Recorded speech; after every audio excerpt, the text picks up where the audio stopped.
Salinas.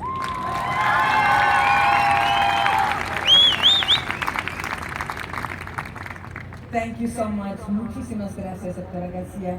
La verdad que esta mujer merece un aplauso porque es una mujer maravillosa que inspira a todos. Well, good morning, everyone. Muy buenos días.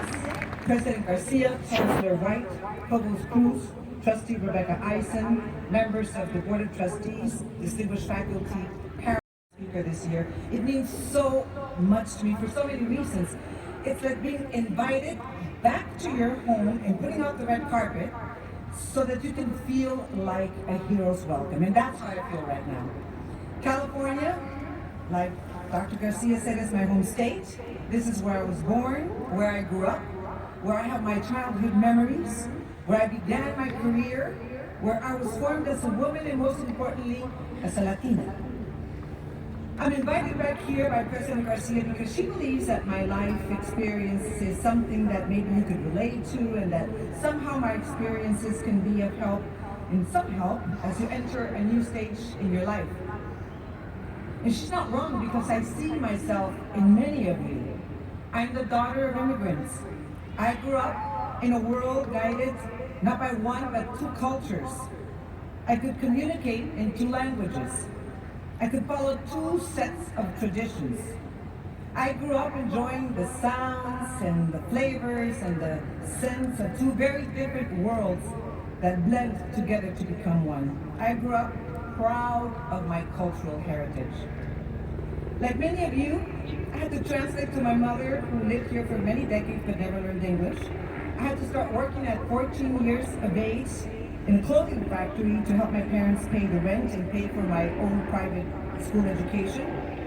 Like many of you, I saw my parents work hard and sacrifice so much to support their family and to try to give us a better life, a better one than they had. Like many of you, I received from them the best possible inheritance that I could have gotten. A solid work ethic and a strong social conscience. And look at the results. You are all graduating today, and I just got an honorary doctorate. So congratulations, class of 2016. Your parents will be so proud of you. I know my parents will be very proud of me. If you allow me bear with me for just a couple of minutes, I'm going to address some of the parents here in Spanish. Quisiera pronunciar unas palabras en español para los padres de familia hispanos, no porque crea que no hablan inglés, yo sé que muchos de ustedes son bilingües, sino porque nuestro idioma es lo que une a nuestra comunidad y es la herencia cultural que le estamos dejando a nuestros hijos. Hoy quisiera felicitarlos a ustedes, los padres de familia. El logro de sus hijos es de sus hijos porque ellos fueron los que se pasaron largas horas estudiando y preparándose para salir adelante y para sacar buenas calificaciones. Pero ustedes, como padres, tienen mucho de qué sentirse orgullosos. Todos sus sacrificios hoy están dando fruto. Quizás no se den cuenta de lo mucho que su apoyo significó para sus hijos. Quizás no pudieron ayudarlos con sus tareas. Quizás no pudieron ayudar a pagar su colegiatura, pero lo que les dieron es el ejemplo de esfuerzo y perseverancia que los va a ayudar a triunfar en la vida.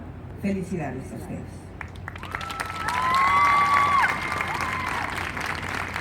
President Garcia, I want to thank you and the Board of Trustees for considering that my 35-year-long career as a journalist deserved to be recognized with this honorary degree. It took me 35 long years to get my diploma, but it was well worth it. Long time. Many of you will likely thank your teachers upon receiving your degree, and I would like to do the same. I want to thank my first news director, Pete Moraga. He taught me how to be a journalist. I will never forget the lessons I learned from him. And I also have to credit him with opening my eyes to the needs of our community and awakening me the desire to empower them. I remember the day, it was election day in the early 1980s when I went out to cover a story. At the time, Latinos were 25% of the population in Los Angeles, yet we had no political representation. Finally, a Latino was running for office. So I went out and I interviewed people on the street. And I interviewed about 16 people, and out of 16, 15 weren't voting. They didn't know that there was an election, or they weren't citizens, or they weren't registered.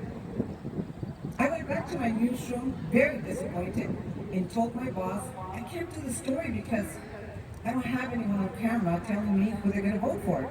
And he told me, can't you see your story is right there in front of you? Here's a very important election in where Latinos have a chance to elect one of their own to the city council, and they are not going to vote because they feel disenfranchised from mainstream America.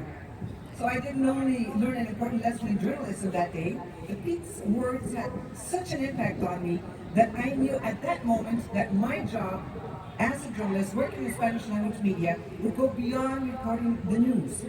I would have to provide information to our viewers on the rights and the responsibilities that they had to many, their newly adopted country. The political empowerment of Latinos would become my mission. And another lesson that I learned is that if a community wants to get ahead, they can't just be bystanders. They have to be participants in forging their own destiny. No doubt that today from heaven, Pete will be proud of me receiving this doctorate, and I'm grateful to his son, Pete Moraga Jr. for being here today. Thank you. You know, during those early years of my career, I remember reporting on how minorities would one day become a majority. It was a projection that seemed galaxies away. It seemed so many years away, so far in the distant future. Yet, we are here now. We're just a few years away from that happening, and you, students, are the ones that will be the major players in this new dynamic that will impact our country economically, culturally, and politically. I'm sure you've heard this many times, and here it goes again. The future of this country is in your hands. Now, I don't mean to scare you, and I don't want to just, at a time when you're just thinking about graduating, I don't want to scare you. You're about to begin your career, but unfortunately, it is true. However, you're lucky. You are lucky. Not lucky to be graduating, because that doesn't take luck. That takes work, a lot of work. Long hours of study to pass the test, to turn that paper in on time. It takes dedication, it takes perseverance, it takes commitment, and it takes drive to stick it out to the end. And believe me, you earned your diploma today. But you're lucky to have been born in this generation, because our generation worked very hard so that your generation could thrive. Even though the world is more complex than it was when your parents were your age, you have more things going for you than your parents did. You have so many more resources to face the challenges that life throws at you. Just think of it.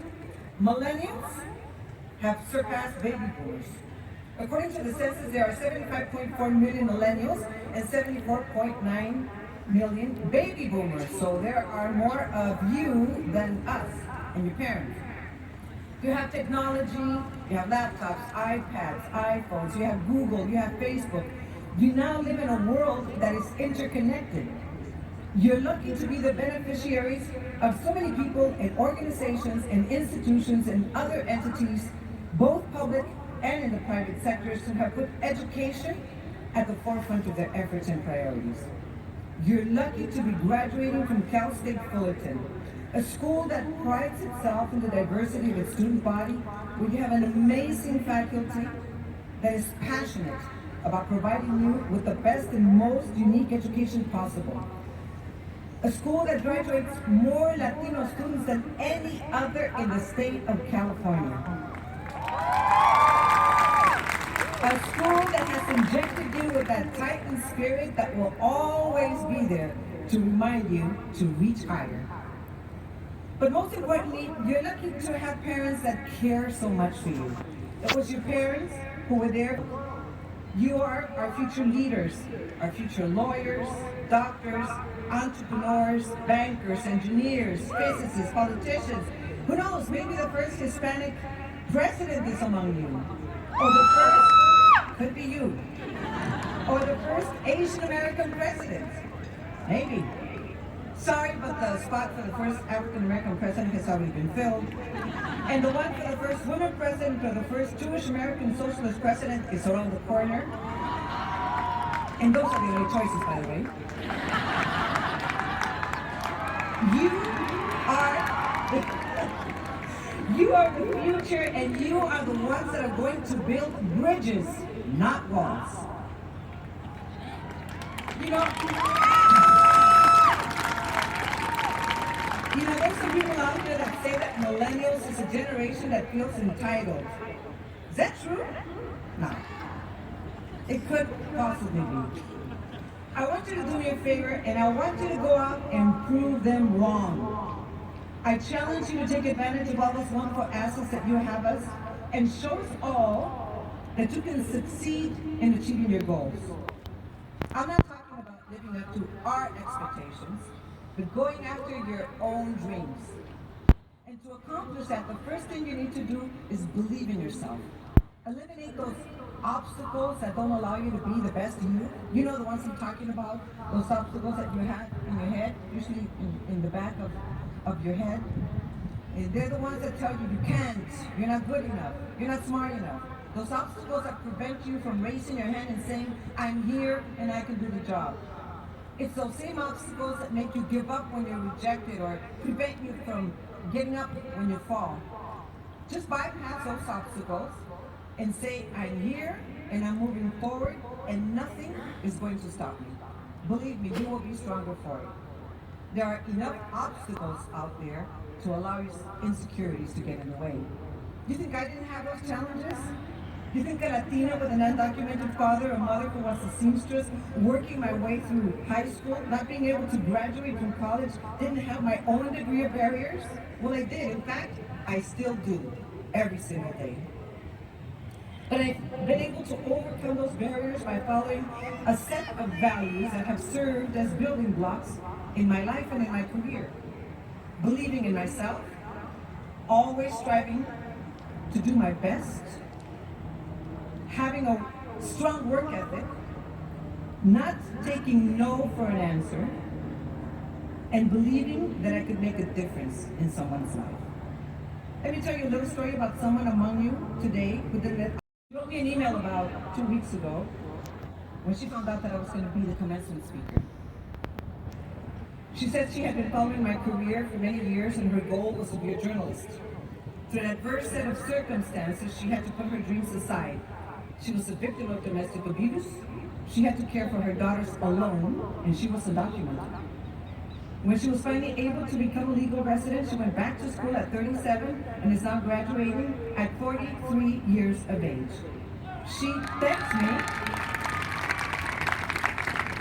me in her email for inspiring her through my work in the beginning and for being here today and inspiring her again in the last stage of education.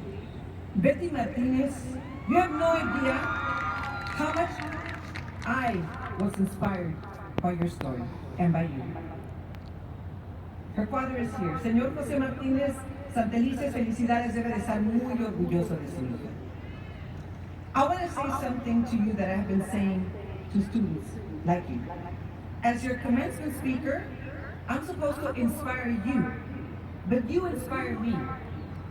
Your youth, your energy, your inquisitive minds, your knowledge, your creativity, your independence, your resilience, your tremendous potential, your eagerness to conquer the world.